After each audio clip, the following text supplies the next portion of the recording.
Let us all stand in the presence of God.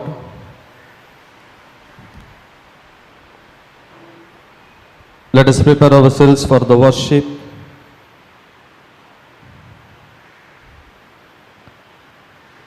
Devote yourselves to prayer, being watchful and thankful.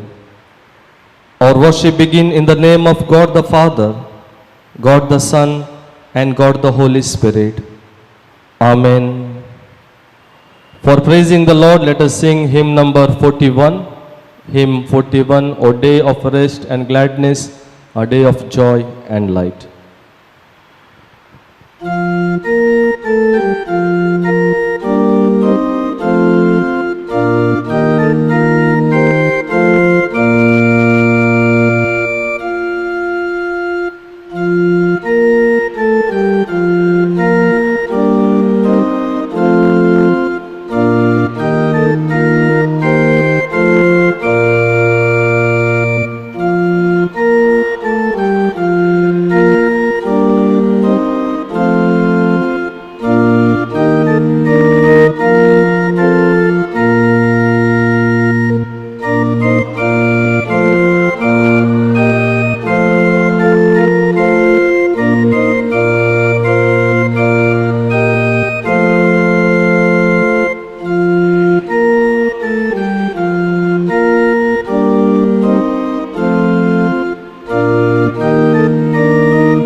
Let us praise and adore our God.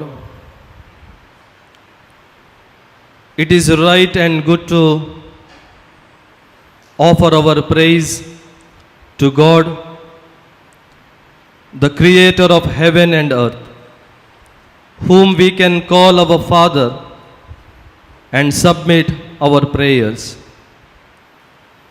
We wait in hope for the Lord. He is our help and our shield. In Him Our hearts rejoice, for we trust in His holy name. God listens to our prayer. He will not ignore our plea. God, righteousness and justice are the foundation of your throne. Love and faithfulness go before you. We cry to you for help, O Lord. In the morning, our prayer and praise comes before you. All praise, honor, and glory be to you, O God, Father, Son, and Holy Spirit, forever and ever. Amen. Dear members in Christ, God has given us one more opportunity to re-examine our lives in His presence. Our God is a forgiving and good Lord, abounding in love to all who call to Him. He hears our prayer and cry and forgives all our sins. Therefore, let us all kneel in the presence of God and confess our sins to God and one another.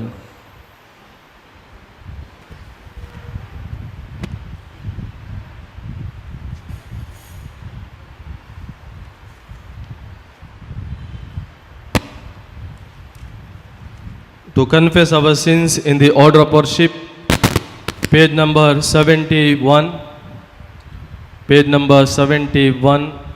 Let us confess this prayer together. Almighty God, we have turned away from you and our neighbor in fear, in shame, and in arrogance. In turning away from the downtrodden, weak, and the weary, we have spurned opportunities to encounter your countenance, and in turning away from your inviting presence, at the depth of our being, we have rejected the privilege of being set free for the fullness of our own life and the life of the world. We seek your forgiveness and healing. Give us your Spirit to be open to you in the world and to the world in you. We ask this prayer through Jesus Christ, our model, friend, and Savior. Amen.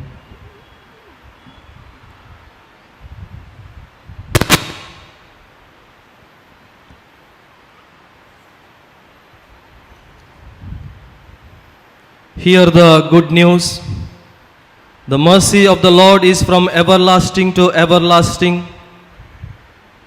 Jesus Himself bore our sins in His body on the cross, that we might be dead to sin and alive to all that is good. May the God of mercy forgive you all your sins, strengthen you in all goodness, keep you in eternal life, and give you peace. Amen. Let us all stand in the presence of God and give thanks to God for all His wonderful goodness in our lives. Praise the Lord, O my soul, praise His holy name. Praise the Lord, O my soul, never forget His benefits.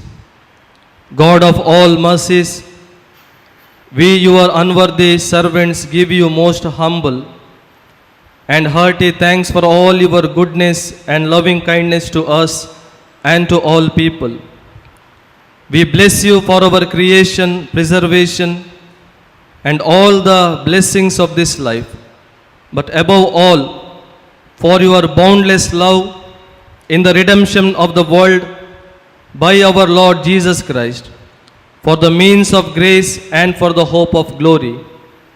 And we ask you, give us such an awareness of your mercies, that with truly thankful hearts we may show forth your praise, not only with our lips, but in our lives, by giving up ourselves to your service and by walking before you in holiness and righteousness all our days.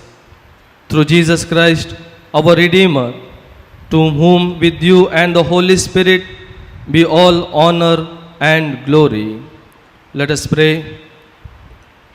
Creator God, your knowledge and wisdom surpasses every human imagination and understanding.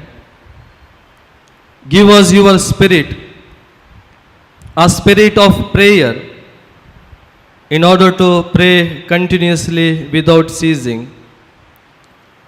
Help us, O Lord, not to be anxious about anything, but in everything, by prayer and petition with thanksgiving, present our request to you.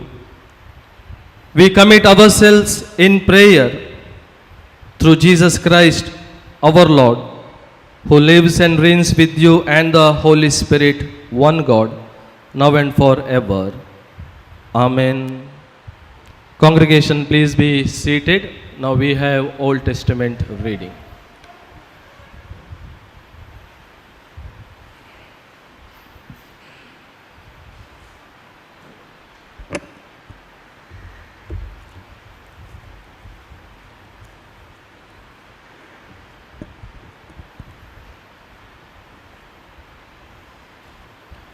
The Old Testament lesson for this morning is taken from Nehemiah chapter 1, verses from 1 to 11. Nehemiah chapter 1, verses 1 to 11. The words of Nehemiah, son of Hakaliah.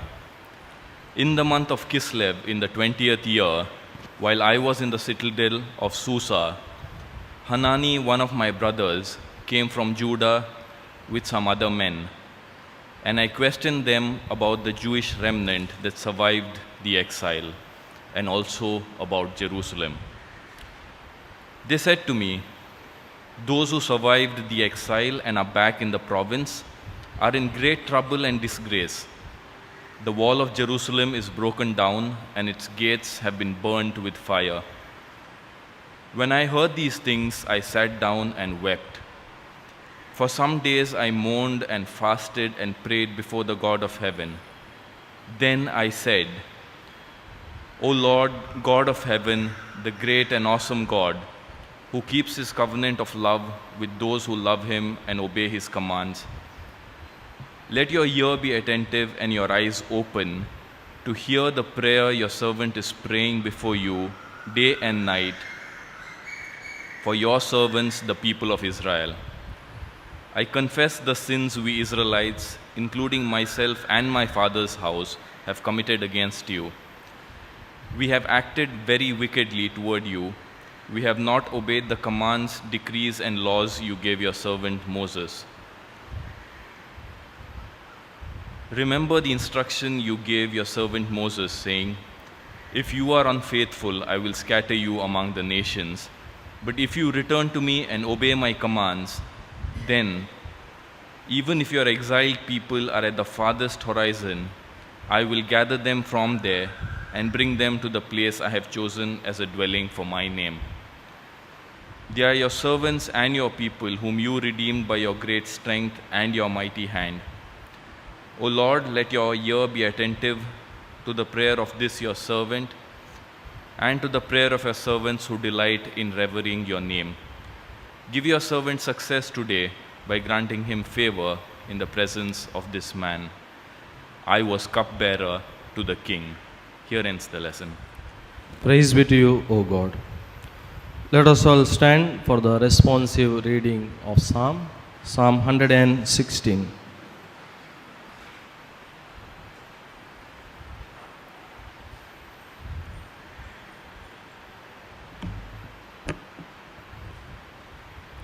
The responsive reading is taken from Psalms 116. I love the Lord because he hears me. He listens to my prayers. He listens to me every time I call to him. Death drew its ropes tight around me. The horrors of the grave closed in on me. I was filled with fear and anxiety. Then I called to the Lord, I beg you, Lord, save me. The Lord is merciful and good. Our God is compassionate. The Lord protects the helpless. When I was in danger, he saved me. Be confident, my heart, because the Lord has been good to me. The Lord has saved me from death. He stopped my tears and kept me from defeat.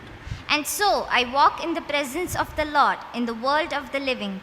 I kept on believing even when I said, I am completely crushed. Even when I was afraid and said, no one can be trusted. What can I offer the Lord for all his goodness to me? I will bring a drink offering to the Lord to thank him for saving me. In the meeting of all his people, I will give him what I promised. How painful it is to the Lord when one of his people dies. I am your servant, Lord. I serve you just as my mother did. You have set me free. I will give you a sacrifice of thanksgiving and offer my prayer to you. Together, in the meeting of all your people, in the courts of your temple in Jerusalem, I will give you what I have promised. Here ends the responsive reading. Glory be to the Father, and to the Son, and to the Holy Spirit.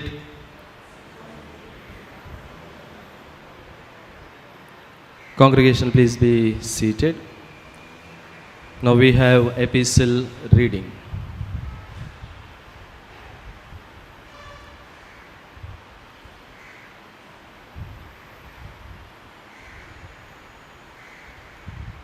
Today's epistle reading is taken from 1 Thessalonians chapter 5 verse 12 to 22. 1 Thessalonians chapter 5 verse 12 to 22. And we urge you, brethren, to recognize those who labor among you and are over you in the Lord and admonish you, and to esteem them very highly in love for their work's sake. Be at peace among yourselves. Now we exhort you, brethren, warn those who are unruly, comfort the faint, uphold the weak, be patient with all.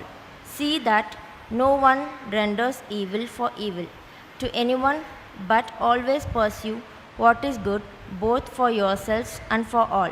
Rejoice always, pray without ceasing, in everything give thanks, for this is the will of God in Jesus Christ for you. Do not quench the spirit, do not despise prophecies, test all things, hold fast what is good, abstain from every form of evil. Here ends the epistle reading. Praise be to you, O God.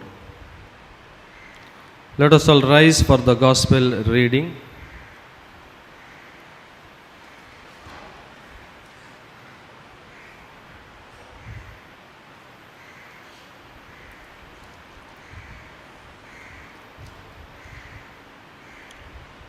For today's meditation, the gospel reading is taken from Gospel according to Saint Mark, chapter 7, verses 24 to 30. Mark, chapter 7, verse begin 24 to 30. Jesus left the place and went to the vicinity of Tyre.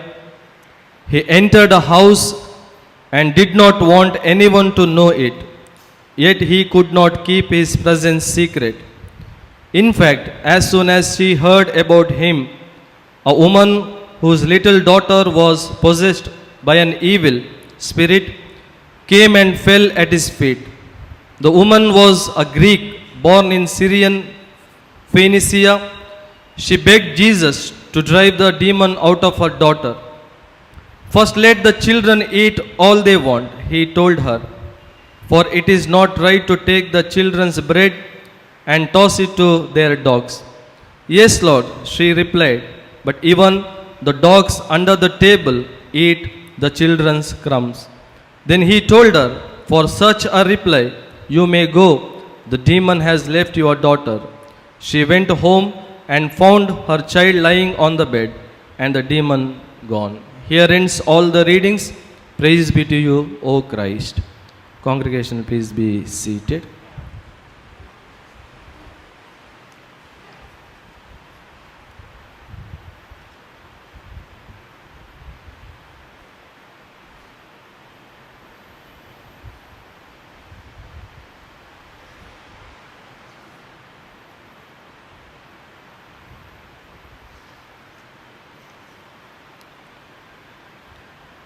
Before going to hear the Lord, let us sing hymn number 250, hymn number 200. Lord, thy word abideth and our footsteps guideth. Dear members, today we have in our midst Reverend Isaac Sikka. I welcome him.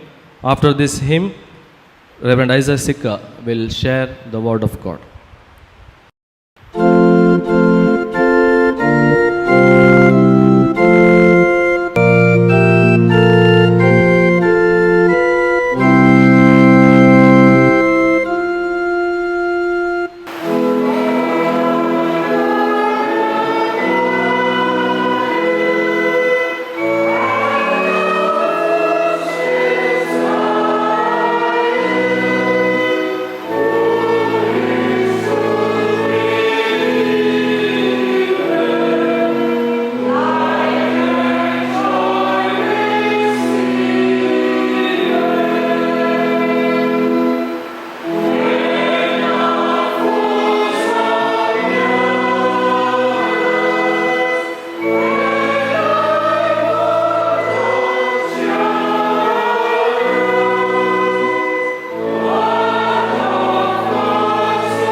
Gracious Lord, our loving Heavenly Father,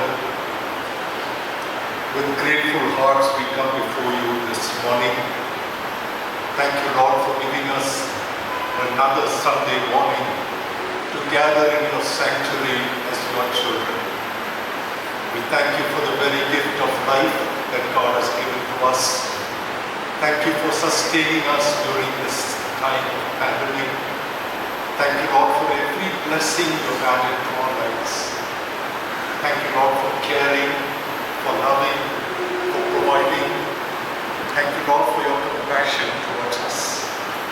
Even now, Lord, as we prepare our hearts to listen to your word, dear Lord, we pray that God, the Holy Spirit, through his holy word, will minister to us. Give me the grace to communicate what you have laid on my heart from your word. I pray that every one of us would go back being blessed by the ministry of your word. Help us to concentrate Help us not to just be listeners or appreciators of your word, but pray, Lord, that we would apply the principles that God's word reveals to us, that our lives will never be the same. We will go through the process of transformation that would ultimately make us like you. Speak to us as we wait at your feet. In Jesus' most precious name we pray. Amen. Please be seated.